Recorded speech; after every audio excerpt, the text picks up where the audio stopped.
Vous êtes-vous déjà demandé pourquoi certaines des personnes qui ont le plus bénéficié de votre aide sont précisément celles qui finissent par s'éloigner de vous? Cela semble injuste, presque impossible à croire, mais il existe une vérité cachée dans la nature humaine que peu de personnes osent regarder en face.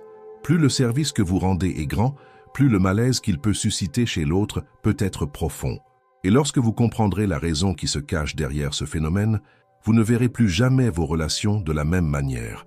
Restez jusqu'à la fin, car cette réflexion pourrait transformer complètement votre vision de la gratitude, de l'amitié, de la loyauté et même du véritable sens de l'aide apportée à autrui.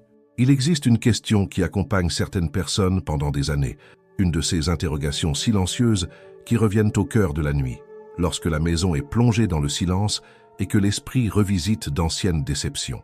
Pourquoi ceux qui ont reçu tant d'affection, de soutien et de dévouement deviennent-ils parfois froids, distants, voire ingrats? Pourquoi une personne qui a été accueillie dans ses jours les plus sombres, protégée lorsque plus personne n'était là, et soutenue émotionnellement lorsque tout semblait perdu, finit-elle par agir comme si rien de tout cela n'avait jamais existé? Peut-être avez-vous déjà vécu une telle expérience. Peut-être avez-vous tendu la main à quelqu'un qui avait perdu tout repère, offert de l'argent lorsqu'il n'y avait plus d'espoir, ouvert votre porte lorsque le monde entier la lui avait fermée, ou simplement choisi de rester auprès de quelqu'un alors que tous les autres s'en allaient. Et malgré tout cela, le résultat a été inattendu. Au lieu du rapprochement est venue la distance. À la place de la gratitude sont apparues les critiques. Au lieu de la reconnaissance, sont venus le silence, l'indifférence ou même des attaques discrètes. Lorsque cela arrive, la première réaction consiste souvent à se remettre soi-même en question. Beaucoup passent des années à croire qu'ils ont trop fait confiance, qu'ils ont été naïfs ou qu'ils ont eu tort d'aider. Pourtant, l'explication est peut-être bien plus profonde que cela. Vous avez peut-être simplement rencontré l'un des mécanismes psychologiques les plus anciens et les plus dérangeants de la nature humaine.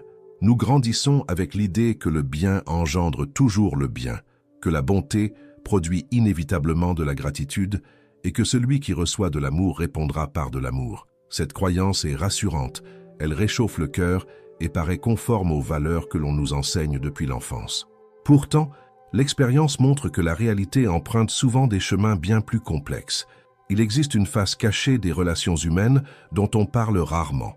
Un territoire silencieux où l'orgueil, la honte, l'ego, l'insécurité et le ressentiment avancent côte à côte sans que presque personne ne remarque leur présence. C'est précisément dans cet espace invisible que de nombreuses amitiés prennent fin, que des familles se déchirent et que des personnes autrefois inséparables deviennent étrangères les unes aux autres. Au fil de l'histoire, de nombreux penseurs ont tenté de comprendre ce comportement. L'un d'eux observa quelque chose qui demeure étonnamment actuel.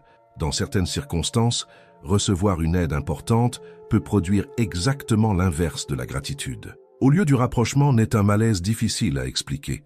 Au lieu de l'admiration, apparaît une forme de résistance.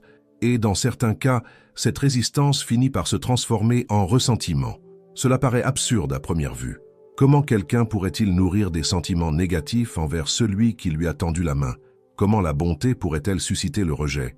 La réponse réside dans une force invisible mais extrêmement puissante, le sentiment de dette émotionnelle. Chaque fois qu'une personne reçoit quelque chose qu'elle se sent incapable de rendre, un déséquilibre silencieux s'installe.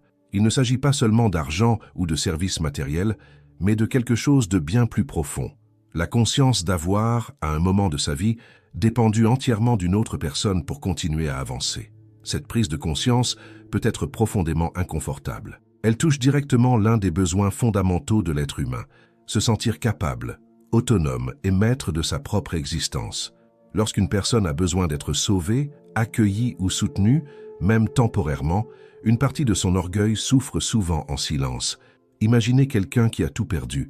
Son emploi a disparu, les dettes s'accumulent, l'estime de soi s'effondre et personne ne semble prêt à l'aider. Puis une personne apparaît et lui offre un véritable soutien. Cette aide change complètement sa situation, lui redonne de l'espoir et l'empêche de sombrer davantage. À cet instant, la gratitude est sincère et profonde. Le cœur reconnaît véritablement ce geste. Mais le temps passe. La vie retrouve peu à peu son équilibre. Les difficultés s'atténuent et cette personne tente de reconstruire son identité. C'est précisément à ce moment-là qu'un phénomène inattendu peut apparaître. Chaque fois qu'elle rencontre celui qui l'a aidée, Elle revit, souvent inconsciemment, le souvenir de la période la plus fragile de son existence. Vous cessez alors d'être simplement quelqu'un de généreux. Sans le vouloir, vous devenez le symbole d'un chapitre de sa vie qu'elle préférerait oublier. Votre présence agit comme un miroir qui lui renvoie ses échecs, ses peurs, sa dépendance et ses limites d'autrefois. Et rares sont ceux qui parviennent à vivre en paix face à un tel reflet. Voilà pourquoi tant d'histoires d'amitié s'achèvent sans véritable explication. Il n'y a pas eu de grande dispute. Aucune trahison évidente ne s'est produite. Il apparaît simplement un malaise grandissant, une distance inexplicable et un silence que personne ne parvient réellement à comprendre. Alors que celui qui a aidé croit avoir construit un lien éternel, celui qui a reçu cette aide peut, lui, lutter intérieurement pour effacer tout souvenir de cette période de fragilité. Sans même s'en rendre compte, il finit par s'éloigner précisément de la personne qui a été la plus présente à ses côtés. C'est l'une des ironies les plus douloureuses des relations humaines. Bien souvent, le rejet ne naît pas de la méchanceté, mais de l'incapacité à accepter sa propre vulnérabilité. Le problème n'a jamais été la bonté reçue. Le véritable problème est le rappel permanent qu'un jour, cette bonté a été indispensable. C'est peut-être pour cette raison que tant de personnes portent des blessures émotionnelles sans jamais comprendre ce qui s'est réellement passé. Elles croient avoir commis une erreur, alors qu'en réalité, elles ont simplement touché l'une des zones les plus sensibles de l'orgueil humain. Si ce message résonne en vous, prenez un instant pour vous abonner, laissez un j'aime et écrire dans les commentaires « Je choisis d'aider avec sagesse et de protéger ma paix intérieure ». Cette simple affirmation peut marquer une décision importante dans votre vie, car aider est une belle chose. Mais apprendre à aider sans se détruire soi-même est encore plus essentiel. Lorsque vous comprenez que toute ingratitude ne naît pas de la méchanceté, quelque chose commence à se réorganiser en vous. La douleur ne disparaît pas instantanément, bien sûr. Être blessé par quelqu'un à qui l'on a tant donné laisse des cicatrices profondes. Mais la compréhension allège le poids de la culpabilité. Vous commencez à réaliser que ce n'était peut-être ni un manque d'amour de votre part, ni un excès de naïveté. C'était peut-être simplement la fragilité de l'autre qui tentait de se protéger de sa propre honte. Certaines personnes ne supportent pas de se souvenir qu'elles ont un jour eu besoin d'aide. Elles veulent se voir fortes, autonomes, indépendantes, maîtresses de leur propre destin. Alors, lorsqu'elles croisent quelqu'un qui a été témoin de leur chute, elles ont l'impression que cette personne porte en elle la preuve vivante de leur faiblesse. Pour échapper à ce sentiment, elles prennent leur distance, critiquent, minimisent, inventent des raisons et réécrivent leur propre histoire. Soudain, celui qui a aidé devient celui qui contrôle. Le geste généreux reçoit une nouvelle interprétation. La main tendue, autrefois salvatrice, est désormais perçue comme une forme de domination. La présence réconfortante devient dérangeante, et la personne aidée finit par se convaincre que vous avez agi pour vous sentir supérieur, alors qu'en réalité vous cherchiez peut-être simplement à faire le bien. Cette inversion est douloureuse, mais elle se produit bien plus souvent qu'on ne l'imagine. L'être humain ne supporte pas toujours de se sentir redevable. La véritable gratitude exige de l'humilité. Elle demande de reconnaître que quelqu'un était présent lorsque nous étions incapables d'avancer seuls. Or, pour certaines personnes, l'humilité ressemble à une blessure encore ouverte. C'est pourquoi, au lieu de remercier, elles préfèrent parfois accuser. Au lieu de reconnaître, elles choisissent d'oublier. Au lieu de rendre ce qu'elles ont reçu, elles s'éloignent. Non pas parce que l'aide était insignifiante, mais justement parce qu'elle était immense. Plus l'aide est grande, plus la dette émotionnelle peut sembler lourde. Et lorsque cette dette paraît impossible à rembourser, certaines personnes préfèrent briser le lien plutôt que d'affronter leur propre malaise. C'est comme si l'esprit mettait en place un mécanisme de défense. Pour éviter de reconnaître « je n'ai pas su lui rendre ce qu'il m'a donné », il affirme « cette personne voulait me contrôler ». Pour ne pas admettre « je me suis senti inférieur face à sa générosité », il conclut « elle a fait cela pour se mettre en valeur ». Ainsi, l'orgueil trouve une échappatoire et le cœur évite la honte. Mais dans ce processus, celui qui souffre le plus est souvent celui qui a tendu la main avec sincérité. Et il y a ici une leçon essentielle. Vous ne pouvez pas contrôler la manière dont les autres interprètent votre bonté. Vous pouvez agir avec honnêteté, offrir votre soutien, faire le bien avec un cœur pur. Mais vous ne pouvez pas entrer dans l'esprit de quelqu'un pour guérir les blessures qu'il porte en lui. Chacun reçoit l'amour selon le degré de maturité de sa propre conscience. Il existe encore un autre aspect de ce comportement, que peu de personnes perçoivent lorsqu'elles sont en train de le vivre. Lorsqu'une personne aide continuellement une autre, elle finit, sans le vouloir, par occuper une place différente dans cette relation. Non parce qu'elle le souhaite, mais parce que les circonstances créent peu à peu une forme de hiérarchie invisible. L'un représente la sécurité, la stabilité et la capacité à résoudre les problèmes. L'autre occupe le rôle de celui qui a besoin d'aide, qui dépend encore des autres, qui n'a pas encore réussi à marcher seul. Même si personne n'en parle, cette différence silencieuse peut grandir dans l'esprit de celui qui reçoit, jusqu'à devenir un poids difficile à supporter. Il est fascinant d'observer le fonctionnement de l'orgueil humain. Bien souvent, une personne supporte plus facilement des difficultés financières, des blessures affectives ou des échecs professionnels que le simple fait de reconnaître qu'elle a eu besoin de l'aide de quelqu'un. Cela s'explique par le fait que notre identité est profondément liée au sentiment d'autonomie. Nous aimons croire que nous sommes capables de tout affronter seuls. Lorsque la vie nous prouve le contraire, une partie de notre ego se sent profondément menacée. C'est précisément à cet instant que le souvenir de l'aide cesse d'être uniquement positif pour prendre une signification inconfortable. Chaque nouvelle rencontre ravive des souvenirs que cette personne préférerait effacer. Ce n'est pas réellement vous qu'elle voit devant elle. Elle contemple la version la plus vulnérable d'elle-même. Elle revoit les jours où elle avait perdu le contrôle, les nuits où elle pleurait en secret, les mauvaises décisions qui l'ont conduite jusque-là, et cette sensation amère d'avoir dû tendre la main pour demander de l'aide. Plus votre présence a été importante durant cette période de sa vie, plus cette association émotionnelle devient forte. Sans le vouloir, vous devenez une sorte de témoin permanent de ce chapitre difficile de son existence, et certaines personnes préfèrent éliminer le témoin plutôt que d'affronter leur propre histoire. Cela explique pourquoi certains éloignements surviennent sans raison apparente. Vous êtes toujours la même personne. Vous continuez à traiter l'autre avec affection et respect, mais vous sentez que quelque chose a changé. Les conversations deviennent froides, les visites se font rares, les messages cessent d'arriver et une distance s'installe sans que personne ne puisse réellement l'expliquer. La vérité est que, bien souvent, le problème ne réside pas dans vos actes, mais dans les émotions que votre présence réveille chez l'autre. Il existe également un autre phénomène très fréquent. Certaines personnes finissent par rabaisser précisément celui qui les a le plus aidés. Elles font des remarques ironiques, critiquent de petits détails, ou cherchent des défauts là où il n'y avait autrefois que de l'admiration. Pour un observateur extérieur, cela ressemble à de la pure ingratitude. Pourtant, derrière ce comportement se cache souvent un mécanisme psychologique de défense. Lorsqu'une personne n'arrive pas à atteindre le même niveau de stabilité, de discipline ou d'épanouissement qu'elle observe chez quelqu'un d'autre, une comparaison permanente peut s'installer. Au lieu de devenir une source d'inspiration, cet exemple se transforme en accusation silencieuse. La réussite de l'autre lui rappelle chaque jour ce qu'elle n'a pas encore accompli. La paix intérieure de l'autre met en lumière son propre chaos. L'organisation de l'autre souligne son propre désordre. Et cette comparaison constante finit par devenir insupportable. Tout le monde ne transforme pas ce sentiment en motivation pour grandir. Certaines personnes réagissent exactement à l'inverse. Au lieu de chercher à s'élever, elles tentent de faire descendre l'autre. Au lieu d'apprendre, elles préfèrent critiquer. Au lieu d'admirer, elles recherchent des défauts qui justifient leur propre stagnation. C'est une manière inconsciente d'alléger le poids de la comparaison. Peut-être avez-vous déjà remarqué cela au cours de votre vie. Des personnes qui se réjouissaient autrefois de vos réussites commencent à montrer de l'agacement lorsque vous progressez.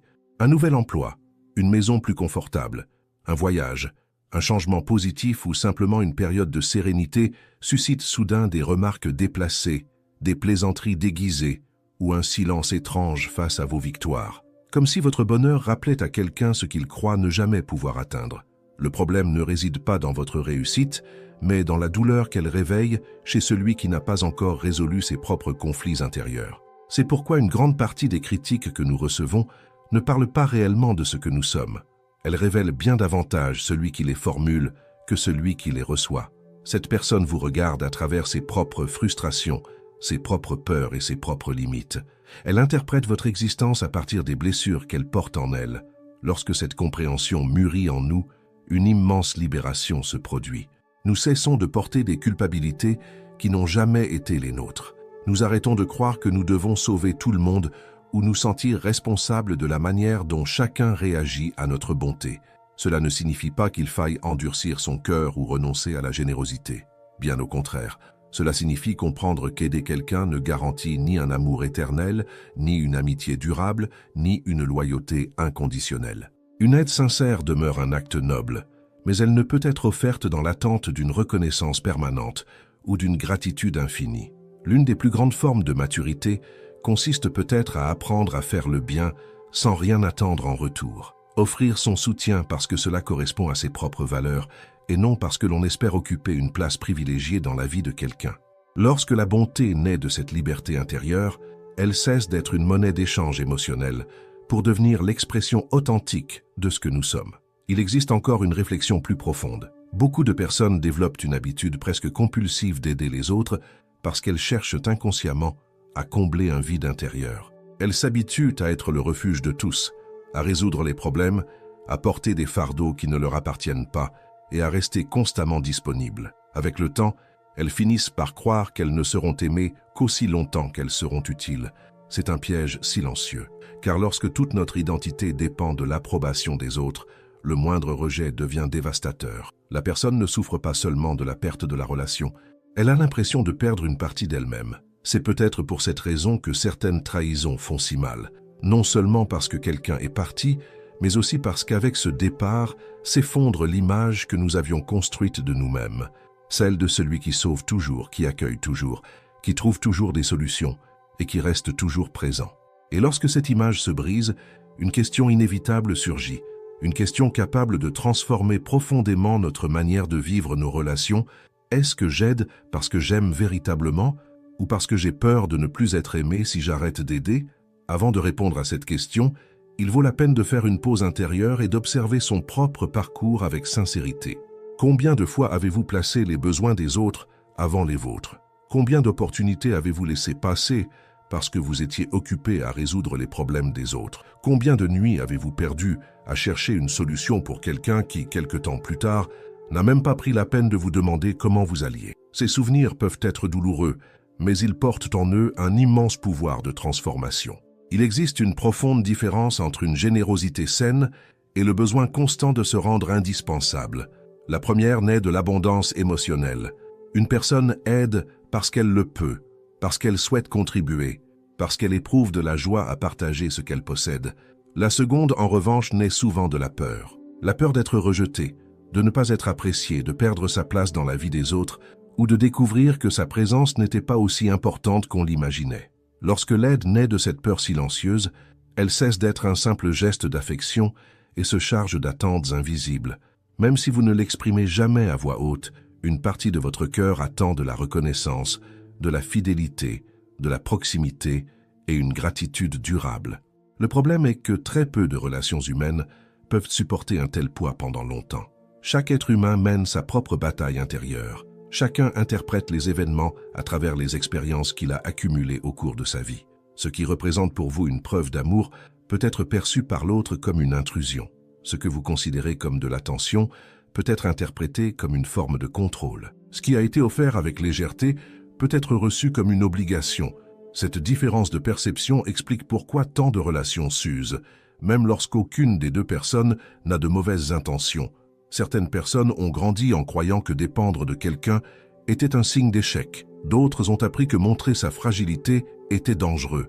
Certaines ont passé leur vie entière à cacher leurs insécurités derrière une apparence de force. Lorsqu'elles reçoivent de l'aide dans un moment de grande difficulté, elles vivent alors un conflit intérieur intense. En même temps qu'elles ressentent du soulagement, elles éprouvent de la honte. Tout en remerciant, elles luttent contre un sentiment d'infériorité. Ce conflit apparaît rarement de manière consciente. Il se manifeste progressivement à travers de petits changements de comportement. La communication diminue, l'enthousiasme disparaît, les rencontres deviennent plus rares et l'affection laisse place à une froideur difficile à expliquer. Celui qui se trouve en face interprète souvent cela comme de la simple ingratitude, sans imaginer qu'une bataille silencieuse se déroule dans l'esprit de l'autre. C'est précisément pour cette raison que tant d'amitiés prennent fin sans dispute évidente, sans offense claire ni véritable raison compréhensible. L'éloignement s'installe lentement, presque imperceptiblement, comme une marée qui emporte tout sur son passage. Et lorsque nous en prenons conscience, une immense distance s'est déjà installée entre deux personnes qui partageaient autrefois une profonde confiance. Il existe également un détail important que peu de gens parviennent à percevoir. L'être humain éprouve un besoin profond de préserver son estime de soi. Lorsqu'un événement menace cette image intérieure, l'esprit cherche des moyens de rétablir son équilibre. Dans certains cas, cela se fait par le dépassement de soi et la croissance personnelle. Dans d'autres, malheureusement, cela passe par la dévalorisation de celui qui a provoqué ce malaise. C'est pourquoi certaines personnes finissent par minimiser tout ce que vous avez fait pour elles. Elles affirment que ce n'était pas si important, que n'importe qui aurait fait la même chose, ou que vous exagérez en évoquant cette période. Ce n'est pas nécessairement parce qu'elles ont oublié ce qui s'est passé, mais parce qu'elles ont besoin de diminuer la valeur de l'aide reçue afin de réduire le poids de la dette émotionnelle qu'elles ressentent encore. Ce mécanisme est bien plus courant qu'on ne le croit. L'esprit construit des récits capables d'apaiser la culpabilité et de protéger l'orgueil. Peu à peu, l'histoire originale se transforme. Le souvenir de la solidarité laisse place à des interprétations déformées. Le geste généreux est perçu comme un intérêt caché. La présence constante est réinterprétée comme un désir de contrôle. La bonté prend l'apparence de la manipulation. Celui qui assiste à cela pour la première fois ressent souvent de la révolte. Il semble impossible d'imaginer que quelqu'un puisse transformer un acte d'amour en motif d'accusation. Pourtant, lorsque nous comprenons les mécanismes de la psychologie humaine, nous réalisons que beaucoup de ces réactions prennent racine dans des conflits intérieurs jamais résolus. Cela ne signifie pas qu'il faille accepter les abus ou rester proche de ceux qui nous blessent de manière répétée. Comprendre n'est pas la même chose que permettre. Connaître l'origine d'un comportement n'oblige personne à continuer d'offrir sa place à des attitudes destructrices. Il existe une grande différence entre pardonner et rester disponible pour être blessé à nouveau. Peut-être que l'une des plus belles preuves d'amour envers soi-même consiste à apprendre à poser des limites. Aider lorsque c'est possible, mais sans porter des responsabilités qui appartiennent aux autres. Tendre la main sans abandonner sa propre vie. Offrir son soutien sans renoncer à ses propres rêves. Être généreux sans transformer son existence en sacrifice permanent. Beaucoup de personnes confondent l'amour avec le renoncement absolu. Elles croient qu'aimer signifie tout supporter, accepter tous les manques de respect et rester présente même lorsque la relation est devenue profondément déséquilibrée. Pourtant, une relation saine ne repose pas uniquement sur la capacité de l'un à donner. Elle a besoin de réciprocité, de respect et d'une responsabilité partagée. Lorsque seule une personne offre son énergie, son temps, ses ressources et son attention, tandis que l'autre ne fait que recevoir, une dynamique fragile s'installe. Tôt ou tard, quelqu'un finit par s'épuiser. Et curieusement, ce n'est pas toujours celui qui donne qui s'éloigne en premier. Bien souvent, c'est précisément celui qui a reçu qui rompt le lien, incapable de supporter le poids invisible que cette relation a fini par représenter pour lui. C'est peut-être l'une des vérités les plus difficiles à accepter au sujet des relations humaines. Toute distance ne signifie pas un manque d'amour. Toute ingratitude ne naît pas de la cruauté. Toute trahison n'est pas préméditée. Dans bien des cas, elle naît simplement de l'incapacité émotionnelle à faire face à ses propres fragilités. Lorsque vous comprenez cela, quelque chose change en vous. Le besoin de trouver un coupable commence à disparaître. La colère perd de sa force. Le désir de vengeance n'a plus de sens. Peu à peu, vous réalisez que certaines personnes ne possédaient tout simplement pas la maturité émotionnelle nécessaire pour accueillir la générosité qu'elles ont reçue. Et cette compréhension ouvre la porte à une question encore plus profonde, une question capable de révéler des schémas qui se répètent tout au long de votre vie. Et si, sans vous en rendre compte, vous choisissiez toujours des personnes à sauver parce que vous croyez que vous ne serez aimé qu'à condition de sauver quelqu'un? Cette question peut sembler inconfortable, mais elle est peut-être l'une des plus importantes que l'on puisse se poser. Pendant des années, beaucoup de personnes construisent leur identité autour de l'idée d'être indispensables. Elles deviennent celles qui trouvent toujours une solution, qui accueillent toujours les autres, qui pardonnent sans cesse et qui portent constamment les fardeaux de ceux qui les entourent. Peu à peu, elles finissent par croire que telle est leur mission dans le monde et mesurent leur propre valeur au nombre de problèmes qu'elles parviennent à résoudre. Le grand danger est que, lorsque l'utilité devient le fondement de l'amour, chaque éloignement ressemble à un rejet absolu. Si quelqu'un s'en va, un sentiment d'échec apparaît. Si quelqu'un oublie tout ce qu'il a reçu, l'impression que tous les efforts ont été inutiles s'installe. Pourtant, la vérité est que votre valeur n'a jamais dépendu de votre capacité à sauver les autres. Il existe une immense liberté dans cette prise de conscience. Vous pouvez continuer à être généreux sans porter le monde sur vos épaules. Vous pouvez continuer à aider sans transformer chaque geste en un contrat invisible de gratitude éternelle. Vous pouvez continuer à offrir votre soutien tout en comprenant que chaque être humain est responsable de la manière dont il gère ses propres blessures, ses propres conflits et ses propres choix. La maturité émotionnelle ne consiste pas à cesser de faire confiance aux autres, mais à apprendre à faire confiance sans perdre le contact avec la réalité. Elle consiste à offrir son aide sans renoncer à ses propres limites, à aimer sans s'effacer soi-même, à être présent sans oublier que chacun doit avancer avec ses propres jambes. Peut-être que certaines personnes s'éloigneront réellement après avoir reçu votre aide. Peut-être que d'autres ne reconnaîtront jamais ce que vous avez fait pour elles. Certaines iront même jusqu'à déformer l'histoire, afin d'alléger le poids qu'elles portent au fond d'elles-mêmes. Cela peut être douloureux, mais cela ne change rien à la vérité de ce que vous êtes. La bonté demeure une vertu, à condition qu'elle soit accompagnée de sagesse. La compassion reste une force extraordinaire, tant qu'elle ne détruit pas votre paix intérieure. La générosité continue de transformer des vies, mais elle doit naître de la liberté et non du besoin d'être approuvée. Lorsque vous aidez en espérant être aimé en retour, vous remettez à l'autre le pouvoir de définir votre propre valeur.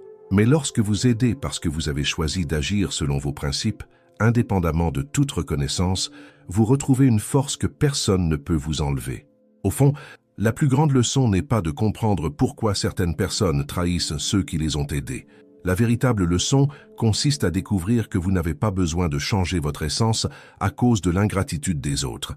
Vous devez simplement développer le discernement nécessaire pour savoir où investir votre temps, votre énergie et votre cœur. Tout le monde n'est pas prêt à recevoir ce que vous avez à offrir.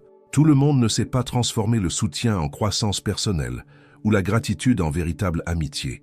Et cela n'enlève rien à la beauté de votre geste. Cela révèle simplement que chacun se trouve à une étape différente de son propre chemin. La paix commence lorsque vous comprenez que vous ne pouvez pas contrôler les blessures des autres, ni empêcher qu'elles influencent leur comportement. Ce qui dépend de vous, c'est d'agir avec intégrité, d'établir des limites saines et de poursuivre votre route sans porter des culpabilités qui ne vous ont jamais appartenu. Peut-être que certaines personnes sont entrées dans votre vie uniquement pour vous apprendre que l'amour n'est pas un sacrifice permanent, que la bonté n'exige pas la soumission et qu'aider quelqu'un ne signifie pas devenir responsable de son bonheur. Cette compréhension n'endurcit pas le cœur, au contraire, elle le rend plus conscient, plus équilibré et plus fort. Et lorsque cette conscience éclot enfin, vous cessez de vivre dans l'attente de la reconnaissance et commencez à vivre en paix avec vos propres choix. Vous continuez à faire le bien, mais sans vous perdre vous-même. Vous continuez à tendre la main lorsque vous sentez que cela en vaut la peine, mais sans permettre que votre identité dépende de la réponse que vous recevrez. Au final, c'est peut-être cela la véritable liberté. Comprendre que votre lumière n'a pas besoin de s'éteindre parce que quelqu'un a choisi de rester dans sa propre ombre, et que la plus grande forme de générosité n'est pas de sauver tout le monde autour de soi, mais de préserver sa propre essence tout en avançant avec sérénité dans un monde où tous ne sauront pas reconnaître la valeur d'une main tendue dans les moments les plus difficiles de la vie. À la prochaine vidéo.